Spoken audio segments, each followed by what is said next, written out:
Good afternoon, and welcome to Table Talk with Brenda Perryman right here on TV 33, WHPR, Comcast 20 in Detroit, soon to be Comcast 90 in other places.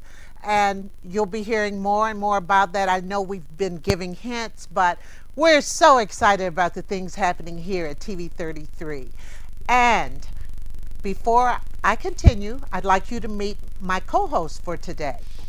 Hi, I'm Cheryl Ajamu, owner of the Ajamu Group. We produce the Multicultural Media Luncheon during the Detroit Auto Show.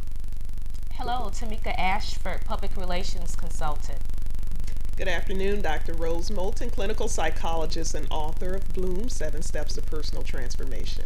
7 steps to personal transformation. My goodness, I'm on step 6. You're almost there. You're almost there, Brenda. Okay, almost there. Listen, and is our tradition from On This Day in African American Life in Detroit, authored by Mr. Ken Coleman. On this day, April 25th, in 1970, Freda Payne's Band of Gold is released. You remember, Band of Gold, all I know. But the dream this whole, you knocked me off my key. Okay. Although Holland Dozier Holland are writers of the song and legendary Funk Brothers play on the record, it isn't recorded on Motown Records label, but rather on Invictus. Also, on this day in 1989, Kenneth V. Cockrell Sr., charismatic attorney and former city council member, joins the ancestors after suffering a fatal heart attack. He was only 50 years old. Wow. He was just so great. I just love to hear him speak back in the day. Also, I have a couple of announcements first. You know that here Sunday, right here at WHPR, we are celebrating the birthday of Henry H.T. Tyler. Henry, wonderful Henry, will be 65 years old, but I don't believe it because good black does not crack. And Henry's beard and everything is all black. He has not a gray hair. Anyway, 2 o'clock to 6 p.m., so come on, come one, come all. A lot of your masters and mistresses of ceremonies or show hosts will be here that day to help feed Henry. So come have a bite of cake with Henry and R.J. Watkins and the rest of us. So hope to see you then. And also, if you didn't see my show this morning, which featured Coco and Carla Hall, we are having a Highland Park High School alumni talent show and fundraiser. You probably saw the spot a little earlier. This is to raise funds for the children in Highland Park. This is going to be the first of an annual event. It's Friday, May 9th, 2014 at Highland Park Renaissance Academy, which was Highland Park Community High School, 15900 Woodward Avenue. We're going to have the musician Galen McKinney, Rick Robinson, Mr. Cut Time. Yo-Yo will be there. Her husband, Mayor DeAndre Wyndham. Coco is mistress of ceremonies, and of course she's going to do some comedy. Daryl Looney, he's an award-winning jazz vocalist. All these people came from Highland Park High School. Super MC is going to be there. Lauren Dean Harper, the talented Lauren Dean Harper. Also Tony Thomas of the original P-Funk All-Star Parliament Funkadelic Band. And you know, I'm on the show too, but I wasn't an alumni. They just asked me to be on it. So I'll do some poetry on the show. Also, you know, a lot of talent came out of Highland Park. Even Jackie Wilson graduated from Highland Park a lot of years ago. But even Bill Haley in the comments, and Thelma Hopkins, who used to sing with Tony Orlando and Don, Tim Meadows, who was on Saturday Night Live, and Gwen Scales also went to Highland Park. We know it's going to be a sold-out event. If you want to purchase your tickets or get information, you can call area code 313-869-8081 or 313-252-1060. And this is a worthy event. And this is all going to be Old Home Week. So that's Friday, May 9th. 6 p.m. VIP reception, 7 p.m. talent show, and of course it wouldn't be Highland Park without a 9 p.m. after party. I may dance on the table. I don't mind. It won't be the first time. Okay. It won't? Now to our news topics. We have a lot for you today. The Supreme Court upheld the ban on affirmative action this week. Comments, ladies? A step back. 50 steps back. I just don't agree with that. Well, and it was University of Michigan. It came out based on a University of Michigan case that a young woman, a white woman who was refused admission, she filed suit because there were people grateful because of racial preferences. But right now, the University of Michigan has 4% black students. And I'm sure it's down from the previous year. Oh, I think it's compared way to- down. Absolutely. So you Absolutely. can tell already. Well, it's way down, but what do you all think? You know, they're not going to repeal that. They need something. And Stephen Henderson had an article talking about he is affirmative action. A lot of us went to school as a result Of of affirmative action. Yeah. hey, Everybody did. hey. Yes. I'm not doing Errol Flynn. I'm just raising my hand. Okay, so what do you think, Rose? You had an idea. Well, it's not ideal. We discussed this last week, and I shared that when I was accepted to U of M, I ultimately didn't go there, but it was because of affirmative action. Even though I was in the top 3% of my high school students in my district graduating high school class, my ACT scores were far lower than most coming from more prestigious school districts. So I had an ACT of 23, but it warranted me getting a partial scholarship from U of M and a full scholarship from Eastern Michigan University. Right. But you look at a 23 score now, oh no, that wouldn't fly. I shared my son has a 28 and he's retaking it because he knows that that's not good enough at a lot of these schools. But something needs to happen. I think the population should be representative of the general population. So if blacks make up roughly 11 to 13% of the general population, they should make up 11 to 13% of these major universities as well, and other minorities as well, because But it's so making far sure they're down. qualified They to- have to be Yeah. qualified. That has to be the number one criteria. Absolutely, I agree with that. They have to be qualified and competent. But going on scores alone is not enough to go with it. And I shared last week how, my ACT score was a 23. I was there at college with individuals who got 33s or, 34s, 35s, and I outperformed them in Right. college. I graduated magna cum laude in the honors program, and several of them did not even, make graduation. Absolutely. So you cannot simply base it on that. And when I say we, individuals who are in disadvantaged school districts, we're automatically at a disadvantage because a lot of the information that other, our counterparts are learning, we aren't privy to that information or the educational benefits that other school districts have. It doesn't mean we can't get that. We can't catch up, which Right. is what I had to do when I got to undergrad. And Really? because I was capable. And when I say catch up, meaning learning a lot of the things that I didn't learn because I wasn't privy to the resources that these other school districts had. But I was able to do it because I'm capable. A lot of Right. these students are capable. They are competent. Absolutely. They just need a playing field to prove that. And sometimes high school performance doesn't say what you're going to do Absolutely. in college. No. Definitely. It's just, training, but it doesn't. The tenacity and everything. I've seen students with lower scores end up being doctors. When I say lower scores, I'm talking about on that standardized Yes. test. Yeah. And that's the other thing. Everybody does not test well. Yeah. Learning styles has to be taken into account, Absolutely. which they don't do that. There are just so many different learning styles, and everyone is not a tester. Everyone does not test well. That has to be taken in consideration. So, when we talk about it, because it sounds like we can brainstorm a little bit here, coming up with a different formula maybe is considering different learning style, considering different measures that measure a person's competency or capability or aptitude as opposed to that traditional ACT. Right. Or So SAT. it should be, there should be some other measurements too. Absolutely. Some definitely. And I think the training is really instrumental. I think, starting at grade K, that we need to coach and train our kids as to how to take a standardized test.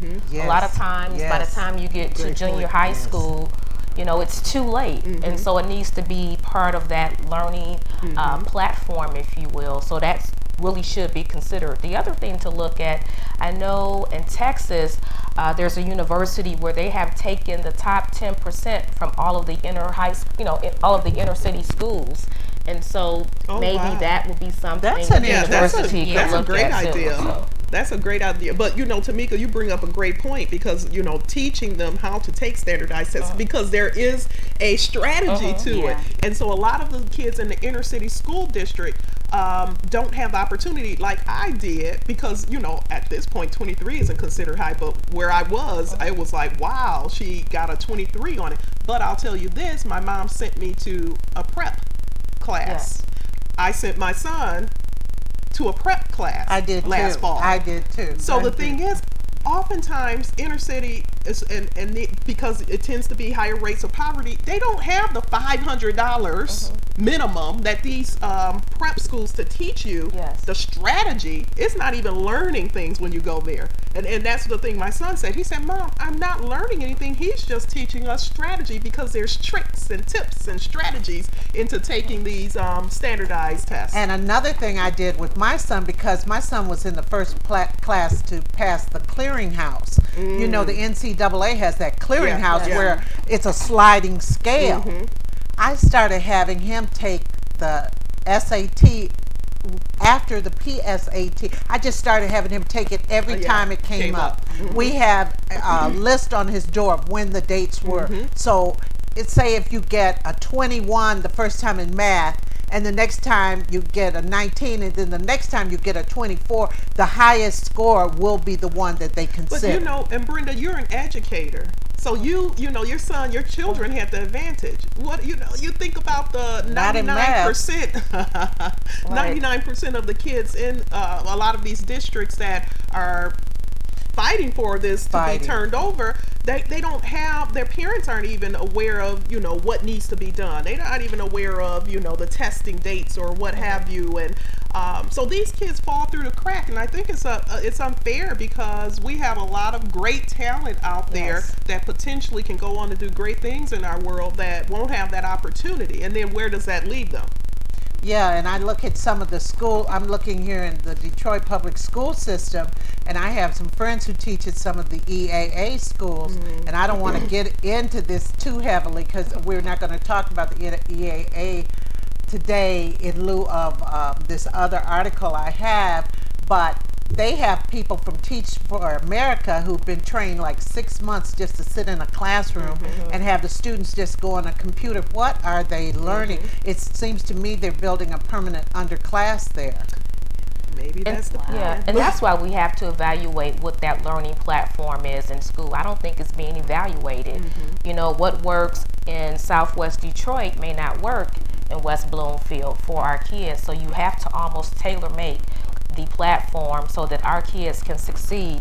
And we really have to take that into account because the reality is the mass majority of the parents, whether it be the grandmother, the auntie, the uncle, who's ever raising these kids, may not have the resources, as Dr. Rose just stated earlier, to ensure that our kids are getting what they need. So that's why it has to start with the schools. But this is really a metaphor for other things that can happen.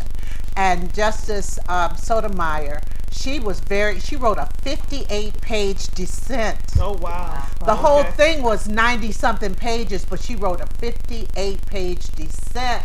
And she said that people are trying to wish away Yeah. racial I thought that was a inequality. great line. Great line. Uh-huh. Because remember when President Obama got elected, they said, what was the term they used? Like it was no more racism or something, but Yeah. it was a different kind of term. I don't know what it was. Post, yeah. yeah, post racial Yeah, society. post-racial. Yeah. Come on, please. It became even more racial, I think. And she also said that because she was a beneficiary. Absolutely. She and her We all brother. have been. Yes. Everybody has. I mean, that's going to affect housing and everything. I'm sure it'll trickle over to that. It's gonna affect Women, everything. yeah, it's going to go further. Yeah. It's going to go further. This is just the beginning. Things are going to go further. It's going to be subtleties, Yeah. I believe, that come in. I like. I'm sorry, Brenda, because I'm just sitting here and I like the ideal that you shared about the taking the top 10%. Like if you fall in the top Yeah. percent, Right. you know, and then give them a chance. If they can't perform, they won't be there long, right? Right. I mean, that's the honest Right. to God's truth. But Right. I think that's an excellent Yeah. idea. Well, you know, University of Michigan and Eastern Michigan, I know Eastern Michigan did that. They had summer programs for those kids who were just about on the little bubble to come in the summer program and take 2 or 3 classes and see how they do. Yeah. Yeah. See if they could handle it. And it usually worked and got them acclimated to college life. Because college life can be a shock to your system if you don't. Oh, yeah. If you're not prepared. If you're not prepared, and if you've gone, and that's on both ends of the spectrum, if you've attended primarily, you know, heavily one-sided, you know, as far as the demographic diversity, non-diverse schools, let's Right. just say that. Right. Well, I've had a lot of students come back and say, Ms. Perryman, so many white kids at the school. That is the world. I told them, I said, that Welcome is the to world. America. Yeah. Now, back in my day, that never affected me because they were everywhere anyway. But what affected me when I went to Eastern, I said, wow, this is a community of kids. I just thought, I thought it was like Lincoln freed the slaves. You know, I said, I could just do this, I could do that. Freedom! But you have to learn responsibility Yeah. Yes. and everything. But you have to, it's just a great life for a lot of students if they can go away to school, if they're able to do that. And especially, you think about it, if you've worked so hard in school and you only got that 23, but you've worked hard and your grades are 3.8 or Yeah. whatever, can't they give you something else to see if you could qualify? Yeah, Yeah. yeah, it's a way. It's a way. Let's, you know, it's time for the powers to be to put their thinking caps on and come up with a way that's going to be fair. Because I agree, you know, the people who support affirmative action, I agree with them in that it needs to be some fairness to it, you know. But I don't agree with the fact that there's equality. It's not. It's not equality out there, but it needs to be fair. So I think both sides need to come together and figure out what would be fair. Because once again, you let a person in, if they're not performing, they're not performing. You're not going to come into the college and stay for 4 years and you're underperforming. That's not going to happen. And it won't take long to figure that out. Well, the interesting, and I'll call this closure shortly, but I need your comments on this. Well, Sotomayor said, well, first and foremost, John Roberts, who is the head of the Supreme Court, said in 2007, he said this: the way to stop discrimination on the basis of race is to stop discriminating on the basis of race. Simple. Now, that's interesting. In a perfect And world. she said, this is what Sotomayor said, this refusal to accept the stark reality that race matters is regrettable.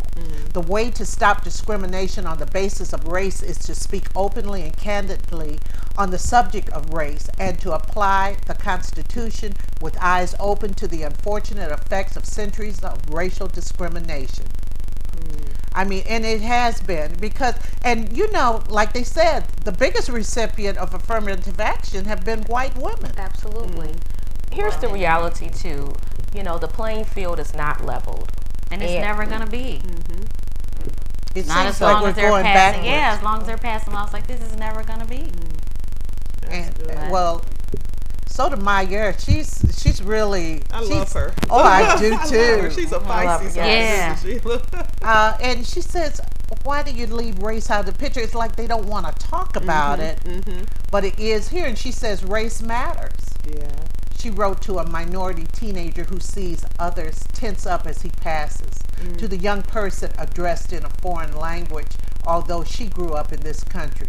To the young woman who is asked, no, where are you really from?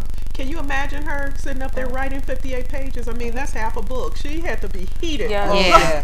yeah. Yeah. We have Tom on the line. Good afternoon, Tom. Good afternoon. Hello. Call back. What's the number for them to call? Oh, back? they can call in at 313-868-0342, 313-868-0351. We'll take that call if that call is right away, you know. Is that for us? Okay, Tom. Yeah, hi Brenda, how are you? Oh, just fine, thank you. You know what, in terms of what you were mentioning about, students going off to school and that kind of thing,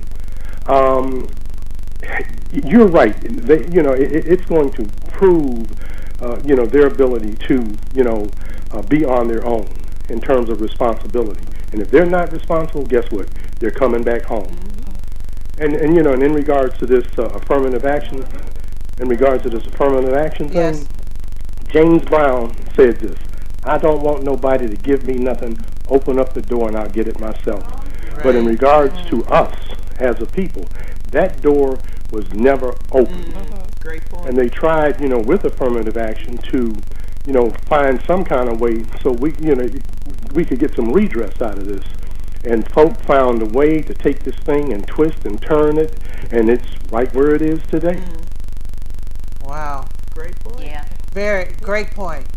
Thank you so much. So the door has to be open. Yeah. It Well, has- yeah, it wasn't even cracked for us. I mean, somebody else had to. I think it was the former president, the late John Kennedy, that started the affirmative action Yeah. thing. Yeah. Yeah. And it was in no way at the time, I guess, that he had proposed it to get it to the point where now, people want to talk about, well, affirmative action is based on race. Affirmative action is not based on race because white women were the greatest benefactors of affirmative action because they were considered a double minority. Now, how oxymoronic Yes, is that? Right. Wow. Yeah, you're right. Absolutely. Great point, Tom. And because before then, any place could practically discriminate against you because you are a woman or because you're a person of color. They could do it. They could do it Yeah. legally. Right. Isn't that scary? Yeah. Yeah, it's frightening. Yeah. It's frightening. So there has to be a system in place to correct that. Because think of the years and generations that's been going on. From John Kennedy till when they passed the ban on affirmative action. That's not a long enough time to try to even out this playing field. Right. And you know what? And the bottom line comes down to this. The playing field I really don't believe the playing field will never, be level. And I'll say this That's is what what I'm you going to said. say. just said. Now, if you want to get rid of affirmative action, get rid of that legacy also. Because there is no way in the world that George W. Bush was supposed to get into Harvard. He only got into Harvard because His of name. his daddy's, Relationship. because of that There it legacy is. right there. Right. Right. Absolutely. What was his SAT and ACT score? Oh, It doesn't he was a C. Yeah, C C minus. student. He was a- It was a C minus. And if C-minus. he was a C minus, that means he was an F student. Well, yeah, and I Because mean, I if think he- they went if ahead that and was just his gave him a son- certificate to tell him, like, hey, you got to go. Yeah. Well, Okay, Brent, you all thank have a you. good weekend. Thank you. Thank you. All right. Bye. Thank you. And here's something else where we as a people have to get up on our toes. Chrysler is doing a lottery. And the lottery means that people who work at Chrysler can put down the names of somebody in their family, someone they know who might need a job. And what Chrysler will do, they'll pick out this.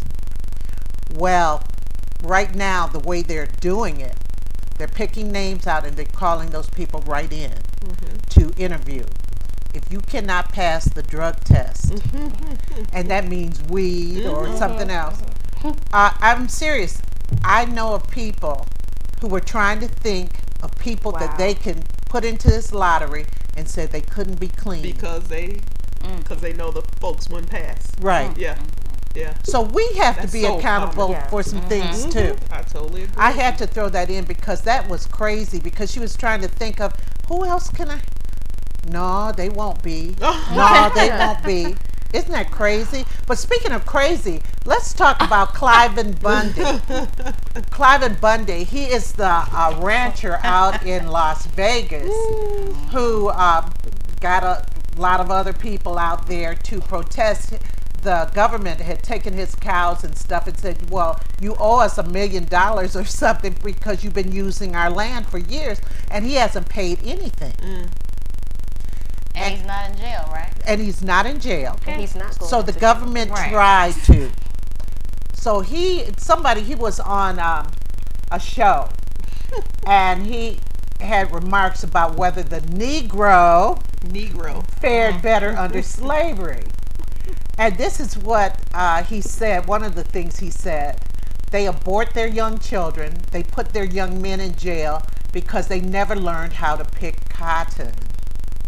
He also says, I've wondered, are they better off as slaves, picking cotton and having a family life and doing things? Whoever said the slaves had a family life? You know, like they picked cotton and went and just chilled. Sang songs, jolly. Oh, yeah. Or are they better off under government subsidy? They didn't get no more freedom. They got less freedom, he says.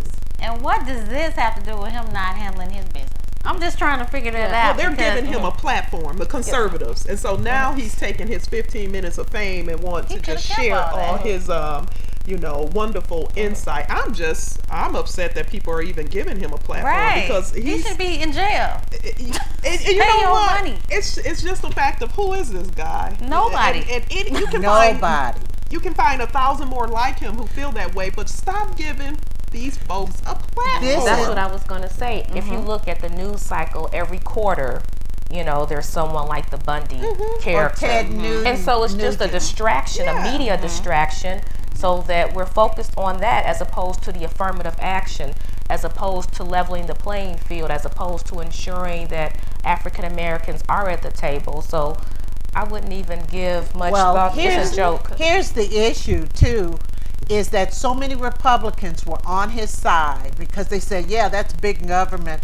All he's trying to do, these other farmers and ranchers were paying their fee for grazing, but he could not do that. Also is showing you the attitude of a part of this country or a constituency in this country that's getting bigger and bigger and more vocal.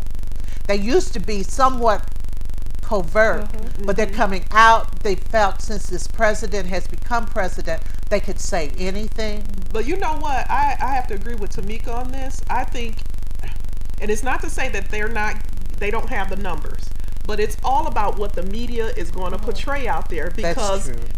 it's going to give us the perception, oh my God, they're getting larger. Truth is, I'll tell you what's getting larger is the younger generation who don't see race. You understand? And These black are the and ones brown. who are going to take over Yes. our country, but they don't want us to pay attention to them. These are the ones that elected our president I know. into Yeah, office. that's true. Because you look at kids, this new generations in their 20s, mid 20s, late 20s. They don't know who Ted Nugent They is. don't know No, who they Ted don't. Nugent is. They don't. The majority of them don't see color. They don't Right. see color. Well, you know, I your know. kids come to the house. My for age from 21, my oldest son and my teenage son, their friends come over. It's like United Nations. I mean, Yeah. thank you. That's the way it Yes. is with all my kids, all three of them. All three of them, because they kind of grew up with diversity and they just kept it going. And they just look at people as people because you can learn from everybody. Yeah. So I think, as you know, consumers isn't the right word, but just as people in general, as citizens in general, we really have to look at this and say, okay, is this smoke and mirrors? Are they really just wanting us to take this perception of, oh my God, and instill fear, inject But fear you know in us? what, Rose, what bothered me were the people who had come and gathered around this man who had their right to bear arms, and they were behind barriers waiting for the law to come in. I mean, that was scary. Now, what if the law backed off? What if they hadn't? That would have been a carnage. And then so much could have come from there, because there is so much racism in this country right now. You're right about the younger people. but there's a lot of racism in this country. And you know, and I talked about this before. It's called extinction burst. Okay, in psychology, and what that is that when Yes. things are getting ready to phase out, you start seeing an increase in behavior good. because people understand. Oh my God, we're being phased out. So these older, The you know, last generations, generation. these millions of Clive Bundy or whatever his name is that are out there recognize that in another 25 years minorities will be the majority, and they so Yeah. think they it's are a threat to doing- their power. yeah, it is a threat. They should think that because it is a threat to their power. So what we're seeing now is an extinction burst. I understand that, but guess what? They will fizzle. It's gonna fizzle out. It's gonna fizzle out, and we just have to be careful not to give them too much attention. Yeah, they could be dangerous, so we're not foolish enough to just turn a blind eye.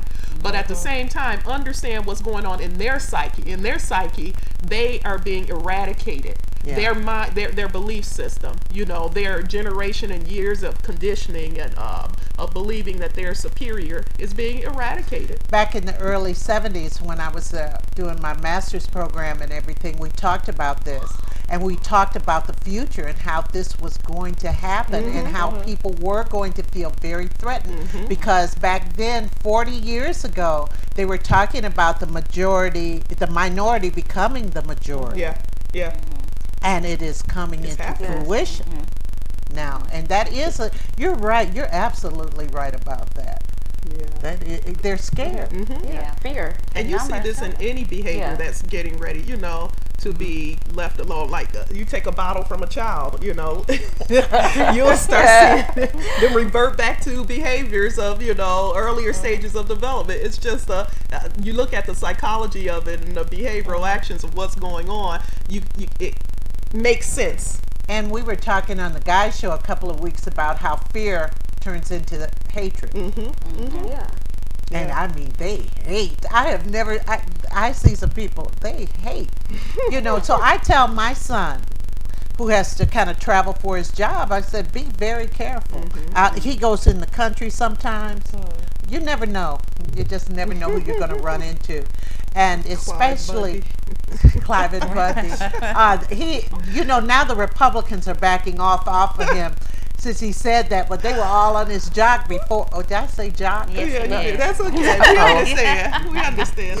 They were all That's on the there poet in you. before because they know they have to reach out to the black community. They need that. They need us. Yeah, They keep well. forgetting that. They can't win. They can't win. Now, on the beautiful tip, Lupita Nyong'o is People Magazine's most beautiful. Even though I'm not into those labels and stuff, don't let anybody label you as to what. But what do you think of that, ladies? Go on. Is she the first? I can't remember. No, Halle Somebody Berry else. has Yeah. been. I'm She sure. has? Yeah. Okay. Yeah, she's not the first black, Okay. but she's the first with that standard. yeah. Okay, yeah, Yeah. that's what I Yeah. was thinking. Is she the first like dark skinned person? Because I couldn't remember anybody. Well, I'm excited to see our DACA sisters getting the visibility, the platform, that people are actually paying attention. So I'm very excited.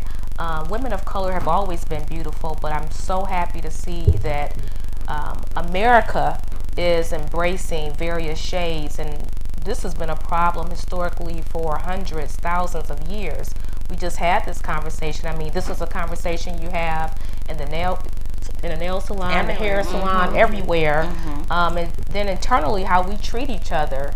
You know, so this is symbolic, this is historic, and I'm very excited, and I hope that, you know, other little girls, our darker skinned sisters coming up will begin to love themselves, but just women in general. So I think it's an awesome platform, and I say leverage it, Lupita, forever. You know, Yeah. leverage this. Yeah, Yeah. they said she got a multi-million-dollar contract Yeah. with Lancome. Yes, Yeah, yes. Yeah, so she's so she joined already. the ranks. Yeah. My question, I wanted to hear what you all say because I just think she has created, even though it's been out there and, you know, women have looked like that for years, another standard of beauty. Exactly. Because there is no one standard. There should Right. never be one standard. But she has There has expanded. been. Yes. There has been, but there should never be. But she has expanded this standard of beauty Yes. that is just so, I mean, it just makes me feel so good. You'd think I was her mother or something. But I heard someone say earlier, I was listening to a program that her being beautiful is honestly the least exciting thing about her, because this is a Yale graduate Yeah. that has lived all over the world. All over the world. You know, her father has this position that is just a high ranking, very impressive position. So her being beautiful is just one of so many different factors about this woman that makes her wonderful. And I think it's not just her beauty with her. She's like a complete package. She's the whole complete package. She's brilliant. She's intelligent. She seems to have a great, sense of humor and disposition when she interviews. So it's great. It's not just that. I think what makes it different from some other women who have graced the cover is just not, oh, here's a pretty face. Oh, Right. absolutely, absolutely. It's been unfortunate, though, that from our own people, we've heard some negatives.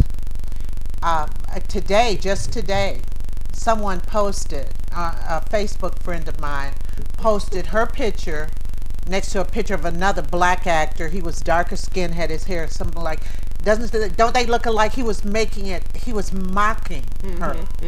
And people took him to task. Oh, did they? They took him to task. And I know him, and I know the kind of woman he likes. And he was, Not like Lupita. not like Lupita. And which is so What's his name? unfortunate. No, I'm just Yeah. I hope he's unfriended too. Yeah. He's kind of like a mentee of mine, and I kind of got him straight. Oh, good. Well, other women got him straight too, and men Thank you. men too, and not just black men. One man of Arabic descent Oh, wow. told him no wonder he's still single. Ooh. But I'm just saying this. At the end, he said, "I apologize." I mean, people just because you have to think. But not only here with this particular person, somebody was talking about it to me yesterday, how on somebody's Facebook thing, and I didn't read it, there were just detractors saying, well, she's not so cute, this, that, and the other thing. It's just crazy. We have self-hatred that is amazing to me. Yeah. And and not all of us. No, not all but of us. we Some know, of it just, we people know it just hate. exists. It exists, and it runs deep. But let's celebrate her at Oh, this moment. I want to continue to celebrate her because it just feels so good. because does. she's gorgeous. Her acting. I was just totally into that. Like last week when we talked Leonardo DiCaprio. Oh my gosh. Brenda gonna go to cat. They were saying he was going to play Martin Luther King. I wasn't thinking about the blackface. I was just saying he can't. That's the drama teacher in you. Yeah, the drama teacher in me said, "Well, I don't think he can do that." Brenda doesn't see color. No, well, I do see it, but when it comes to that, but seriously, I want to say another thing too. If you look at some of those housewife shows that aren't Atlanta housewives, you will see that a lot of the women have had collagen lips. Oh yeah. I mean, they're trying to do things to give themselves that Right. ethnic air. Yeah. Don't you think? Yes.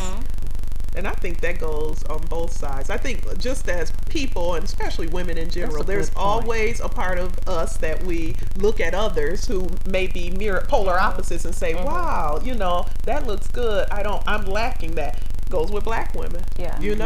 So we look at the straight hair and say, ooh, I wonder how I look with straight hair. So now white women are, I wonder how I look with the full lips. Not always a good look. Yeah. Well, speaking of straight hair, I noticed Portia's hair has gotten longer and longer on. Not just her hair has changed. Yeah, she got a boob job. Yeah. A she big did. old boob job. Yeah, she Huge. got a boob job. She's rivaling Wendy. Wendy Williams. I Oh well. Anyway, I was just noticing the hair. That shows you. I don't notice everything. I don't be looking at women's. think. Well, she put them. They were on display, and she made a point of saying, "You see, I have something new," and asked, you want to touch them? I think she asked her. Oh God. Yeah. It makes me. Well, we'll get to that. Okay. Well, the article dealt with the housewives. Atlanta producers have been accused of stereotypical racism, and it says here the Real Housewives of Atlanta has prompted an American civil rights group to accuse the producers of a pattern of violent, stereotypical portrayals of black people across many of the reality franchises. And they came out based on this particular episode of the Atlanta Housewives where Portia jumped on Kenya, may I address that? Yes. But we subscribe to that. Thank you. We That's subscribe my to point. it. Now, when you look at social media, Facebook, and when the fight took place, look at how many women of color responded to commentary. Oh, You they look at did? that versus how many women of color respond when it's affirmative action. And so it's the scandals, it's the Real Housewives that gets people's attention. Yeah, they should be held accountable, both parties, because if Nene, Candy, all of these, well, women, I'm not going to call them ladies, but if the actresses, if you will, if they all came together and sat at the table and said, look, this right here is, we're going too far. This is the platform that we're going to walk on. Then the producers would have no choice but to say, okay, but when you have the gentleman, I'm not going to say his name, but when you have him instigating the situation and allowing this person to sit Egging next it to an on. instigator and to allow this person to bring on props, a sector, a bullhorn, things of this nature, then what do you expect? So ratings. And my thing is, they can't exploit them if they did not allow They it. allow it. This is not the first season that this has happened here. Right. Okay, this is not the first time that there's been a fight or there's been physical altercations between the characters. This is nothing new. They allow it. They allow it to keep happening. And that's the part, you know, and I'm not saying the producers necessarily are off the hook, but I give more of the onus to Kenya and to Portia on that show. I give more of the onus to the characters on this show because they are like you know, you go back and I've heard about it before my time, but the minstrel shows. Yeah. I mean, this is what they're doing, almost putting these shows on because they're trying to secure their spot. And Portia, the rumor was that she was going to be put off the show. So I think part of her coming on with now 2 huge boobs and hair down to her knees and deciding, okay, I'm going to put my hands on this person is her trying to sensationalize herself even more. So people will say, oh, we need to keep her on the show. That's sad. But, it, you know, she's not the brightest light bulb goodness. in the box. Yeah, who was the conductor on the Underground Railroad? Very sad. Wow. I mean, just really, Yeah, really when I heard that, I was just like, a mind is a terrible thing to waste. It really is. It's a terrible thing to is. waste. My concern is our young ladies, urban, suburban, are in a bit of trouble. There is a lot of young women have argued ever since the beginning of time, but they see this, and unless their parents are smart enough to tell them, listen, this isn't the way that people should do. See, it has to be some discriminating behavior here because young people are very absorbed by television and they're very influenced by it. Seriously. But you know what? I think more older people watch that show. Yeah. No. When I say older, I mean not our teenagers or what have you. I think this show is more the target demographic is more your 25 to in your. But 50s, honestly, 30s, 40s, there are teens who do watch. Yeah, a lot I of believe teens it do watch. that teens are watching. I'm not saying that, but I think they're far not the majority. And teens don't watch a lot of TV. They're on the internet and they can pick Yeah. that up off the internet, that's you know, true. for sure. But they spend most of their time on the internet. It's our That's- age group that's Okay. watching this stuff. So does that so you're saying what they're saying, I guess that the franchise is more valuable when women act like that, don't you think? The Atlanta Housewife franchise It's is the, the most biggest profitable. one, yeah. It's the Yes. most profitable. Right. It's the most profitable. It makes the most money. And Nene is, I didn't know, I understand her outfit that day. She had all this hair, and then she had the thing, she was up to here. You know, usually she has this showing and everything. But she's trying to change her image of ignorance because she's gotten these opportunities. You Oh, know, good and I for think her. that was the only thing that, nah, I didn't think so. I guess I've had a problem, I got to say, with her being able to capitalize this from the beginning of the show. I've just had a issue with that. I just had an issue with it because I think she acts ignorant. Or she did. I don't know, it's gotten more ignorant, but I just think she has ignorance. They've been acting ignorant, and I don't think you should be rewarded for your ignorance. Yeah, but we live in a society where that's how people are getting rewarded, and that's a good segue into Our next, Yes. Mimi. Steve Harvey. Mimi did a sex tape. Mimi is a character on a reality show. What is it? Love and Hip Hop. And Steve Harvey wrote an open letter to her and talking about how women should value themselves and everything. And I mean, people act like Steve Harvey is like a guru. I don't think so, personally. But he did say some things how she should have thought about what she was doing and everything. But he did not say anything to the male about him having respect for the black woman. And you know why he didn't? Because at the end of the day, people are always going to remember Mimi. I'm not trying to negate what the guy did, but women are held to a different accountability. And so when you go out there and you act like the H word, trust me, folk are going to treat you the same way. Guys have been getting away with this for years. So women, you can't do what the men do. Just like he said in his commentary, you can't do what the Kardashians do. So again, women of color in particular are held to another accountability. So we just can't do what other folks are doing and thinking that it's cute or that you're going to get away with it. But word is that she's making a lot of money, and that was her goal. You know, that was her goal, and it's one of those things, and I totally agree. You have to understand that she has children, you know, that just the effect that it's going to have on them. But her goal, like you said, what was she thinking? What she was thinking was, I want to make some money off this. I want a platform and she's making the money off of it.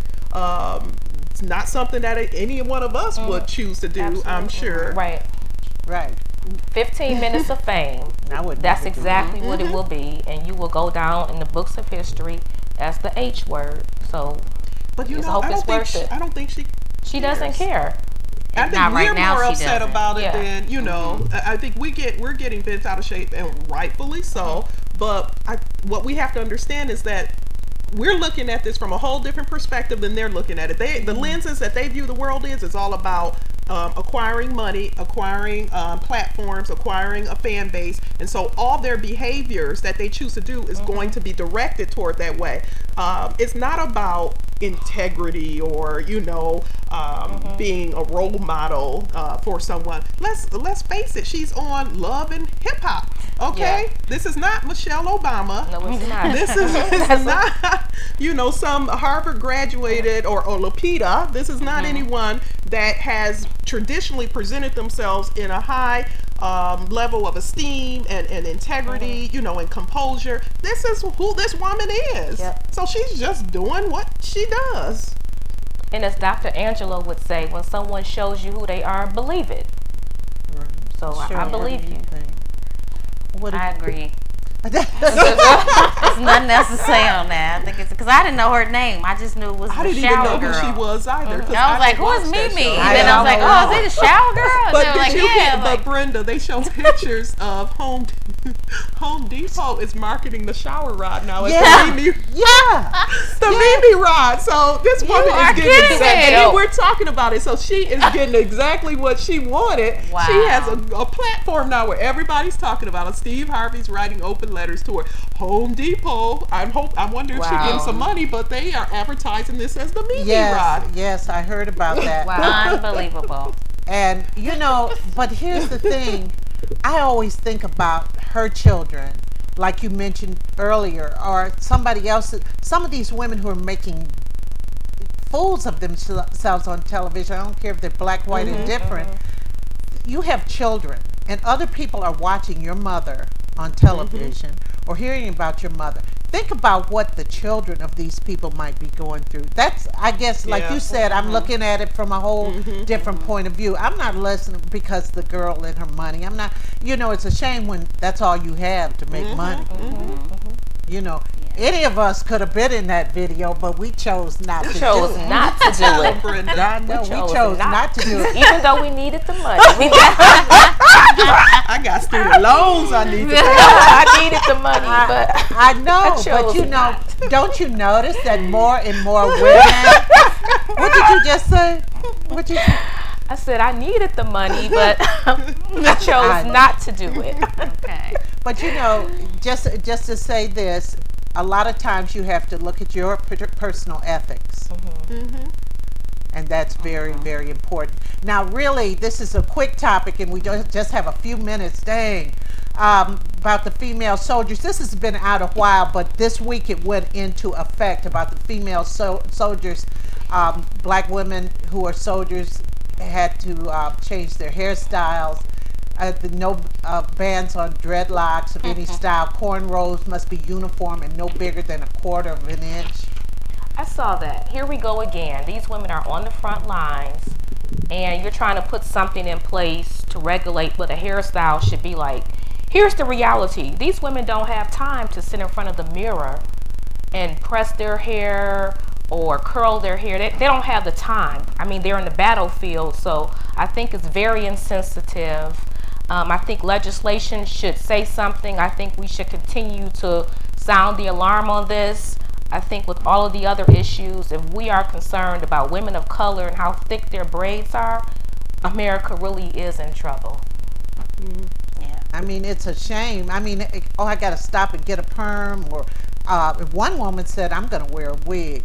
Now, I can see that with her army hat and everything fly off. Right. Everything fly off. Or why not make just a uniform hairstyle for everyone if you're going to do that? Yeah. Everybody get a buzz cut. There you go. Gotta stop some folks Good from joining point. I mean, because I do understand the need for some uniform, the need for them to have some uniform in just their dress and their attire and things of that sort, but you cannot target specific hairstyles. So if the military wants to have everyone kind of just have a standard, make it a standard. Everyone could have the same hairstyle, honestly. In fact, everyone can shave their hair. That's what I'm saying, and they can't grow longer than a certain amount or inch or two or what have you, if you want to go that route. Because because you look at the women, the white women they're going to have their hair, and I'm sure they can wear it in ponytails or whatever way they want to. So it's unfair to tell a black woman, okay, you can't choose your style because of what, how really is it haven't said. interfering Yeah. with that? So again, it has to be a equal, there has to be some equality there when you're setting these standards. Absolutely. But doesn't all of this, and think about what we've talked about today, it's all going to the power of the black woman. I mean, they're trying to keep To diminish it. keep the sister down, keep the sister down. But I think they need to do something, because one woman said she's been wearing her hair natural for 4 years, and now they come to this. And I tell you, if I, on the battlefield. On the battlefield. Who is gonna be shooting and say, "Oh, look, you got a bun. I can't shoot you." I mean, Right. Or I can't see you. Your weave's in the way. Or is it a problem with, because I'm looking at here and it says it can't be, they're not banning, they are banning dreadlocks and cornrows no bigger than 1/4 of an inch. I can understand if you can't get your helmet on, that is an issue. Right. So they should make different size helmets with straps, chin straps. yeah. Everybody, time is up. We've had a great show. Yes. Great conversation. Golly, this is so good. And we'll be expanding, and we'll be more worldwide just in a few days. And everybody, thank you for joining us. Have a great weekend. See you next week. On my morning show, I have Enchantment on my morning show. Ooh, what day is that? Gloria. We love Friday. Excuse me. Friday. Okay. And in a couple of weeks, Shaquille O'Neal's mom is calling into the show. So we got a lot of great Are they things coming.